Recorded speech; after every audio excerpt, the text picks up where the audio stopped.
Okay, hello and welcome to season 2, episode number 5 of Marketing Nuggets with Gabriela Ferenci. That's my name.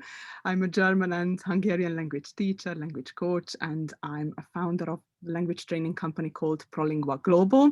I live in London, I'm based in London, and I specialize in working with corporate leaders in the financial services industry. Now, in January 2021, I started a passion project that I like to call Thrive Online, and it's a place where I share the nitty-gritty of practical modern online marketing with fellow language professionals, and this show is also part of that.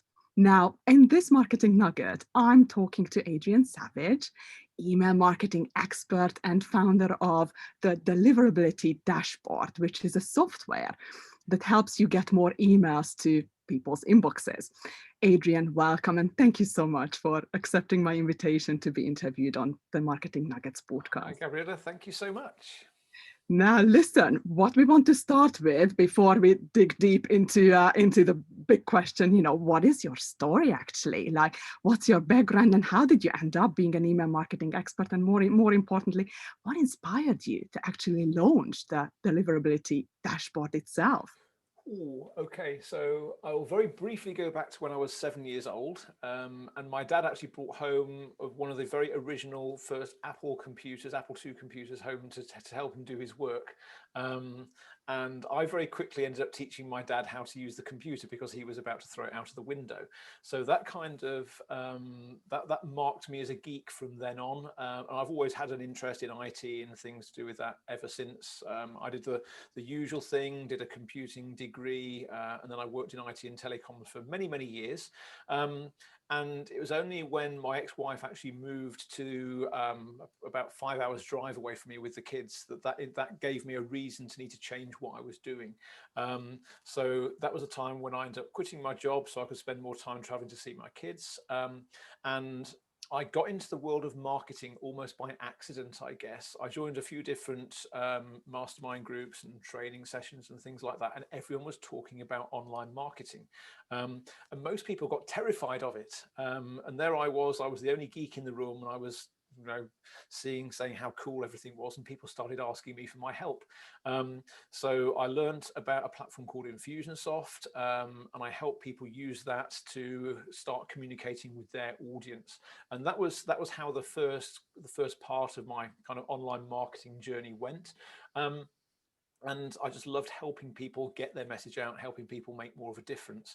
But one of the common problems they had was that they were sending emails out and they weren't getting good open rates. Their emails were going to the spam folder and so on. And there wasn't much expertise out there as to how to actually do better. So I started investigating that, and because I'm a bit of an IT geek, I started writing bits of software to help people. And I guess that was what really inspired what became Deliverability Dashboard, because I knew that there were certain things that can make a big difference between whether the emails you send will go into the inbox or the spam folder or whatever. But it's not always easy to understand why that might be the case. And I found that on the one hand, I was needing to train people so that they could understand what they needed to do. But I couldn't always get the message across clearly enough, because sometimes it's very difficult to get people to change their habits. So the software that I came up with started to analyze how people were sending their emails and how they were looking after their mailing list, and and it evolved to a point where I could give them a very simple score where 0 is really bad and 100 is really good. And people started to understand that.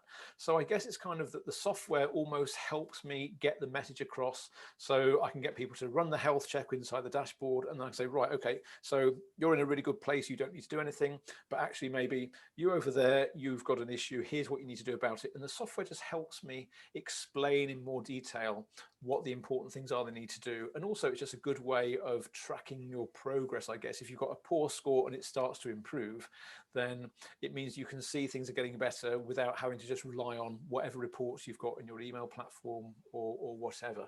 And I just love helping people. So getting the software in front of as many people as possible and getting my knowledge in front of as many people as possible is what gets me out of bed in the morning. I just love doing it.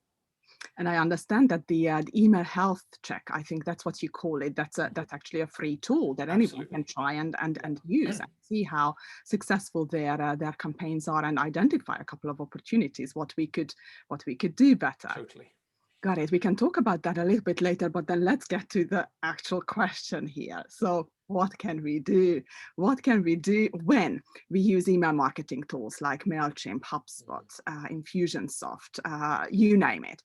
What can we do to make sure that our emails are actually landing in the inbox and not in the spam or promo folder?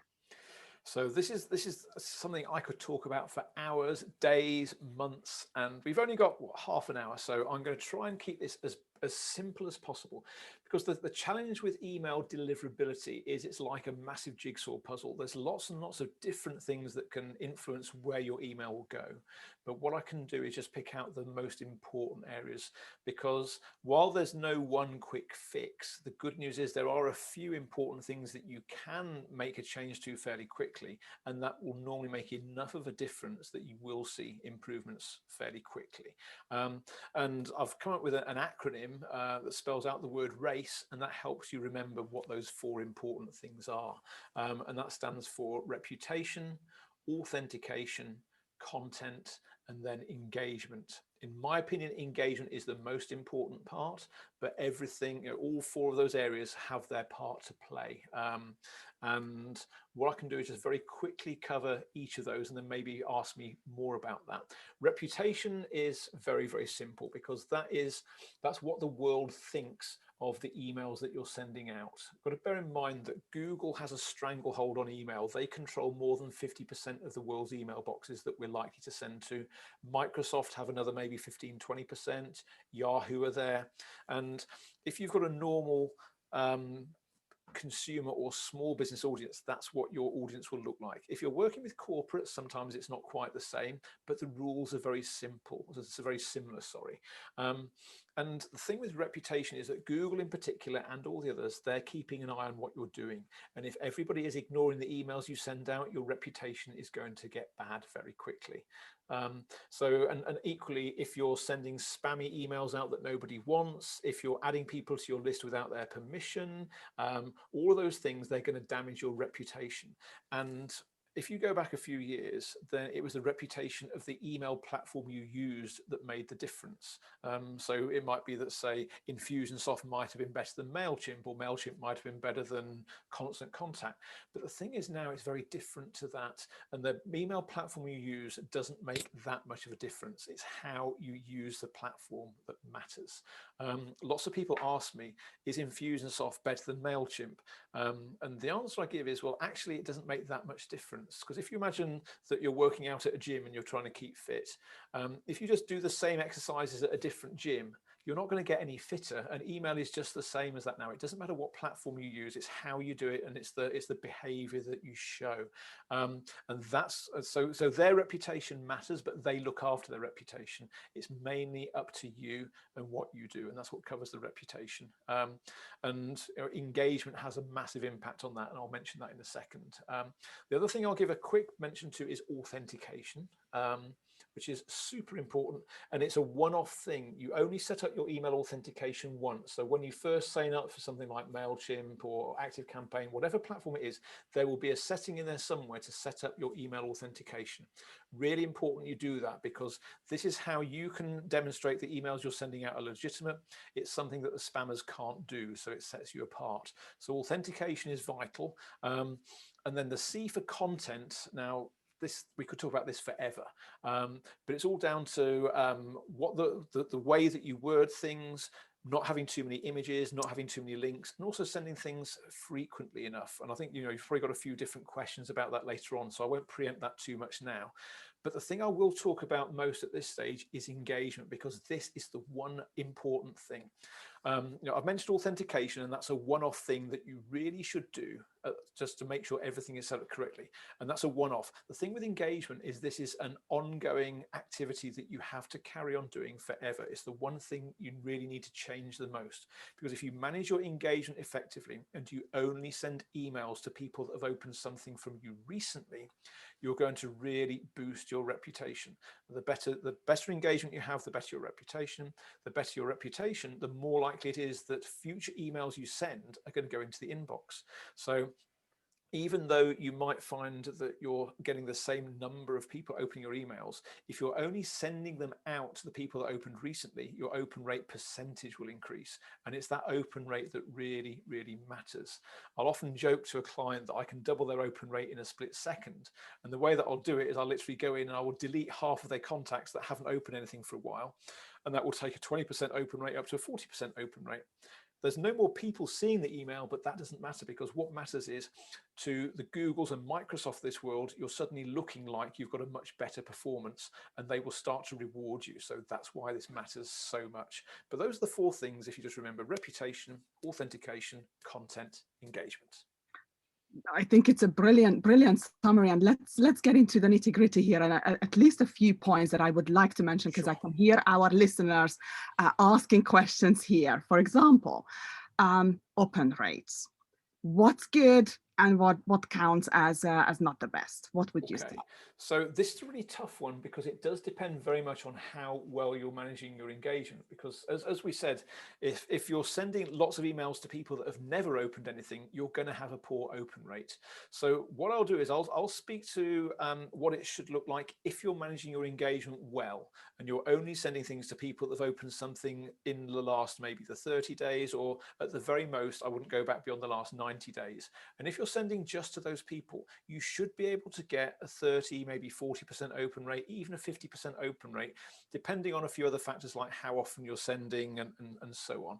But if you're getting, say, 10 or 20%, there's definitely room for lots of improvement.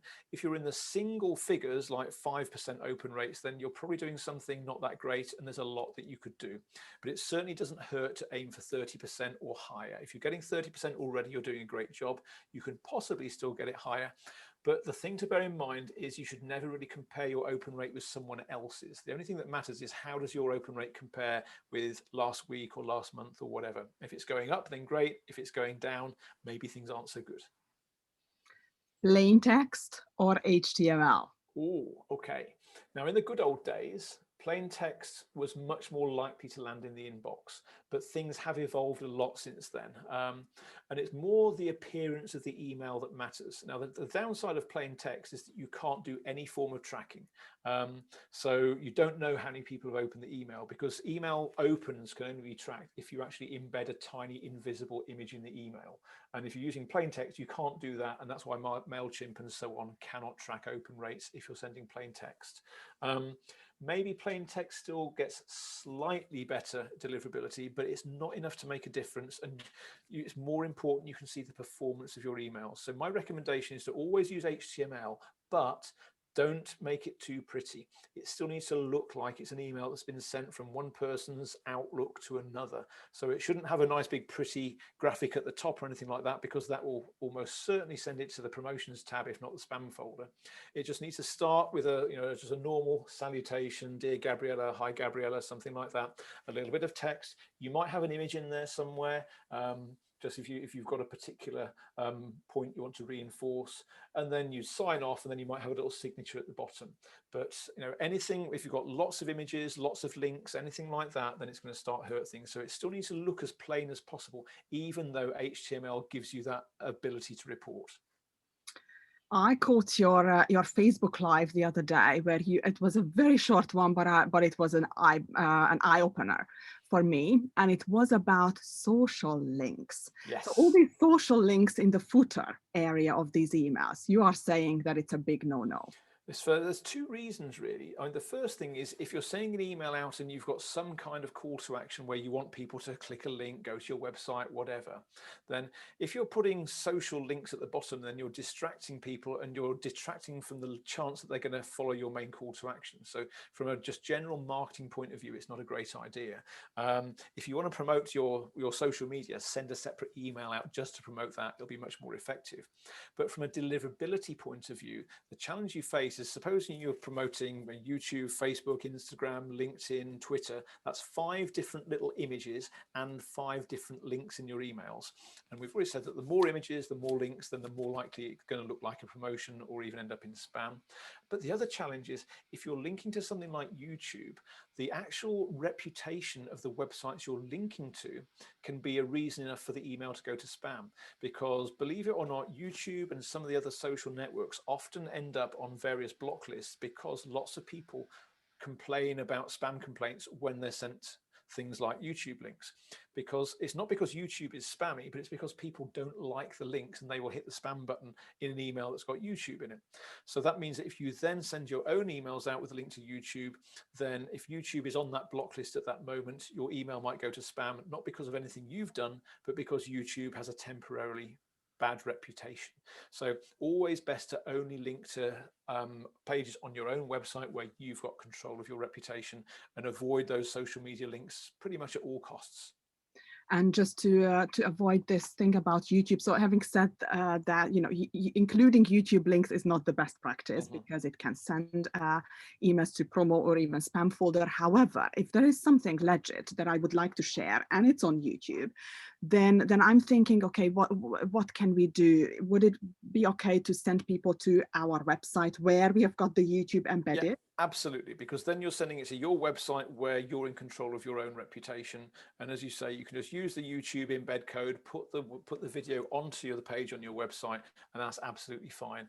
And that's much better because obviously you're then in control of the experience after they watch the video as well. Because if you just send them off to the YouTube site, they're going to end up down some kind of YouTube black hole, clicking and clicking and clicking. If they're on your website, then you can still decide what happens next. So lots of positive reasons to always send to your websites and put the video on there rather than just send them to YouTube or whatever else. Got it. Frequency. How often should we send? How often should we not send emails? And how does it influence the deliverability of these emails? So frequency doesn't directly impact deliverability, because every email you send, as long as you're sending frequently to the people that have opened, then you're still helping your reputation. So for the month of February, I sent an email every single day to my audience. And I found that my open rates dropped a little bit, maybe from the mid 40s down to the mid 30s, because no one's going to open every single email. Although actually, I think it was about 12% of my audience did open all 28 emails I sent out, which was, well, that really surprised me. But what I did find is that even though the open rates were a bit lower, then because it's a different 30% that open every single email each day, then I actually reached more than 75% of my audience in that month, because there was so much of a scatter effect. So the frequency itself, the more often you send something, the better, as long as it's valuable content, as long as it's only to the people that want to hear from you. And you might get a slightly higher level of unsubscribes. The number of people that unsubscribe per email was lower, but obviously again, then there was just more emails that I was sending out. But I don't ever have a problem with unsubscribes, because those are people that probably weren't my ideal audience anyway. And if they don't love what I'm sending out, then I'd rather they weren't on my list, because they're the ones that are going to start ignoring me. They're the ones that I will probably have to remove myself. So if they unsubscribe, they're doing me a favor. So I'd say that, the days where sending one email a month and that's enough are gone. I think in an ideal world, you need to be sending at least one thing out every week. And that's only 50 mails a year. You should be able to find 50 things to say. If you can send more frequently, then great. But certainly don't go less than once a month, because otherwise you also risk that you're going to start hitting spam traps as well. Because sometimes an email address that's fallen into disuse gets disabled, and then after a month or two, then it gets reactivated as a spam trap. And if you haven't been sending regularly, then your email marketing software won't pick up the fact that email got switched off, and you might still be sending to them. So sending at least once a month is really important, and if you can do it more frequently than that, even better. I've got an interesting experience to share, and I wonder what your answer is to this. Well, it's not a question, but here is what happened to me. So I've got an email list that I sent. So for every fortnight, I would send an email to my clients, collection of useful things about what to watch, what to read, Yep. that will help them on their language learning journey. And I use Mailchimp as an email marketing tool. What's interesting is when it comes to checking the statistics and open rates and who opened and who clicked, there are people I know are receiving these emails. I'm talking mostly about corporate clients here. So corporate emails, email addresses who are receiving the emails because they are asking me about the content, they are referring to the content, so I know they are opening. Yep. However, I can't see them actually really opening inside Mailchimp. Why is that? Yeah, so this is going back to the problem we've got where emails are tracked just by using images. So what Mailchimp is doing is it's putting an invisible 1 pixel image in every single email, and then as long as the person reading the email views that invisible image, then it will track as an open. But the problem you often face, particularly with corporates, is they will disable the downloading of those images. So even if they open the message, they can't see it. This is why it's so important that you always put some kind of link in your email to get people to click on, because while an image can be blocked, then the links cannot be blocked. So link tracking is pretty much 100% accurate. So if someone clicks a link in your email, even if you can't see they've opened it, then you will know that they've opened it because the link tracking has kicked in and it shows that you've got a link. So, yes, open tracking, particularly with a corporate audience, is always going to be that little bit inaccurate. But if you put the links in there as well, then you can always tell. And this is why I say it's always important to have some kind of link in every email. And that way, then if you do get to the point where you're sending an email saying, hey, it looks like you haven't been reading my emails, click here if you want to stay on my list, then again, you've got that click in there. So even if they have been reading all your emails, you're not going to risk losing them, because there's nothing worse than unsubscribing someone who genuinely is reading your emails. You just don't know about it. But this is the problem is, from a deliverability and from an open tracking point of view, we're always running quite blind. We don't know if that email is going to the inbox, the spam folder, promotions, or whatever. And we don't know 100% if someone's opening or not. Just to actually make matters worse, if you have got a corporate audience, there's a lot of corporate spam filters that will actually follow those links and open those images even before the person reads the email. So when I send out my email to 2,000 people, within the first 60 seconds, normally, I get about 40 or 50 opens and clicks, because the spam filters have actually checked out every single link in that email. So I know the person hasn't really read it, but it says they have. So occasionally there's going to be some false positives, some false negatives, but the thing to bear in mind is that the majority of your audience, fortunately, it will still be reasonably accurate. But yeah, you can get these edge cases where it doesn't quite match what's really happening in real life, which can be a pain. Understood. Now, I don't know if you know about this tool. I think it's an extension called GMass. Yes. And I understand that some colleagues of mine, some language professionals, are actually using this in order to send out mass emails in order to track who is actually opening. And they are saying that it actually makes sure that the email lands in the inbox of the audience. What is your take on this? Okay, so GMass is a really cool tool because it makes Google G Suite in particular, it makes it behave like an email marketing platform. Now, the problem you face is that Google have strict limits on how many emails they will tolerate you sending for marketing and in bulk and so on. So once your mailing list reaches a certain size, you'll find that that GMass won't work because Google won't let you send more than a certain number of messages in one day. But as long as you're inside that, GMass is actually very good because it looks to the recipient as if that email got sent personally from your Google address. And that means that you're more likely to reach the inbox using something like GMass than you are if you're using Mailchimp, because Mailchimp and any other bulk email platform is kind of, even though they've got a good reputation, it's not as good as the reputation of the one-to-one mail platforms. So GMAS is a good way of just increasing the likelihood slightly of those emails getting through. And it can do open tracking, it can do link tracking and things like that. And I think it can handle the bounces. So if the email doesn't get through, they can actually take you off the list. So I think in specific cases, GMAS is very good, but I wouldn't recommend it as a silver bullet to use as your mailing list grows and grows, because sooner or later, then you are going to reach the point where you can't use it. And I have worked with people where they received a few too many spam complaints from the people they were sending, and their entire Google account got shut down. So that's the other side of it, is that at least if supposing something goes wrong with Mailchimp, then you can always go and set up Active Campaign or something like that.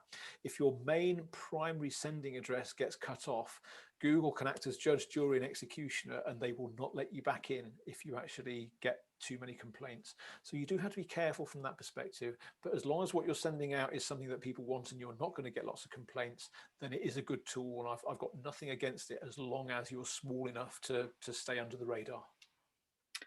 How about so you've got this free tool, the email health checker. Can you just talk a little bit about that, what that actually can help us understand about our email marketing? Sure. So the health check works with most of the popular marketing platforms we've got. I'm always adding other ones in, but at the moment it supports things like Mailchimp, Active Campaign, Keep and Infusionsoft, Contact, Campaign Monitor, Sendinblue, HubSpot. So those are the ones that we're supporting right now, and we're adding MailerLite, we're adding Maripost, we're adding Aweber soon as well. So there's going to be more platforms that we support. And the idea is you just very simply connect your platform up to the health check. It will then go and look at the emails that you sent to each person, and then it will give you a nice simple score just telling you how well you're managing that engagement. And it's very simple. It's really looking at how many people are you sending emails to that haven't opened something recently versus they have opened something recently, and also how well new members of your audience are engaging. It takes all of that data, crunches it down, and gives you a nice simple score where, like I said earlier, it's between 0, which is really bad, 100, which is really good. And most people will typically get somewhere in the middle, but then it will start to share hints and tips that you can then follow to actually improve the health score. And the higher the health score, then the better the chance you've got of getting a good open rate. And there's other reports that sit behind that if you want to get more into the detail. But the health check itself, in most cases, it's fairly quick, it's very simple to understand, and it will just help you start to make improvements. We'll make sure to include all these links in the podcast notes, so anyone can check it out and follow up with it. Now, just to round this up, what would you say? What is the most critical skill in email marketing that has made a difference in your business? I think the biggest thing the biggest difference for me was once I started sending more emails out, but I changed the way that I was sending the emails. So most people, when they're sending emails to their audience, they will just share things that their audience needs to learn, things they need to know. And what I did when I started sending emails every day is I started including a few more stories. So I was just talking about what I was doing, things that I'd experienced, and it just added that personal element into it. And probably 99% of the time, people like to learn and engage and buy from other people. You know, so the more human and the more real you can make your emails, the more likely you are to engage with people. And that made a huge difference to me, because I started getting replies to my emails where they were actually saying for the first time how they enjoyed what I was saying. It wasn't just, hey, this is really useful information, but it was, I love what you're telling me about yourself, about your stories. I love the way you're relating that to things about email as well. So it's just making that connection and just being more real, more genuine.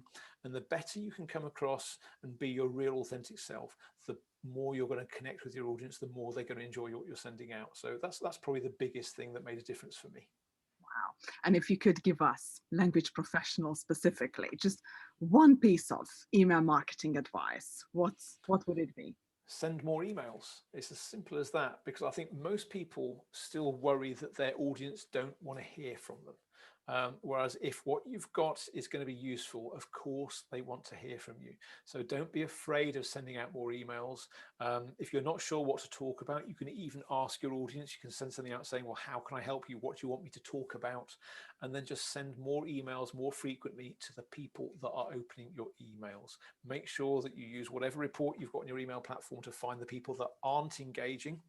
and maybe stop mailing them, maybe send them a last chance. Do you still want to hear from me mail? But then focus on the people that are opening your emails and just send them more content and keep helping them. And don't be afraid to put an offer in the email, even if it's as a PS or something like that. Most people don't give their audience enough opportunity to come and place an order or become a client or whatever. So, communicate more and make more offers, because as long as you're sending good value out, people aren't going to get upset with you. Thank you. Thank you very much for all these valuable insights and the wisdom that you shared with us, Adrian. We will make sure to include Adrian's links in the podcast notes. So do check them out and make sure you follow his work. He's very active on Facebook as well. I really hope that this conversation was useful and also applicable to you and your language business. Again, my name is Gabriela Ferenci. And if you want to get more bite-sized, easy to digest episodes on practical modern online marketing, then make sure you follow this podcast. And for more resources, you might want to visit gabrielaferenci.com/thrive online, which is where I share even more. So all these links will be available in the podcast notes. And with that, thank you. Thank you very much, Adrian, for joining me. And thank you for listening and tuning in. And those of you who are following our channel on YouTube, thank you very much for watching. And I will see you next time. Take care and goodbye now.